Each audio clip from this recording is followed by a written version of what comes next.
On the 8th of November 1974, Carol faced what would have been her last moment on Earth. Carol's day started like any other. After finishing with work, she drove to the Fashion Place Mall in Murray, Utah. And while she was browsing at a bookshop, someone approached her and introduced himself as a police officer and told her that someone had tried to break into her car and that she should accompany him to the parking lot. Carol walks with the police officer to her car, and when she saw that nothing was stolen, he convinced her to ride with him to the station, claiming that someone was in custody. Though uneasy, Carol trusted the badge he flashed at her and got into his Volkswagen Beetle car. But something wasn't right. The officer veered off course, heading down a side street and parking close to an empty schoolyard. And that's when Caroline knew this wasn't a real police officer. Suddenly, the man grabs her arm, handcuffs her wrist, and threatens her with a gun. Terrified, Carol made a choice: fight back or risk never being seen again. Summoning every ounce of strength, Carol threw open the car door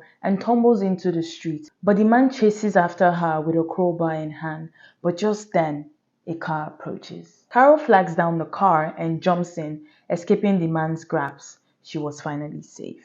But the man wasn't done. Later that night, he went on to unalive 17-year-old Deborah Jane Kent.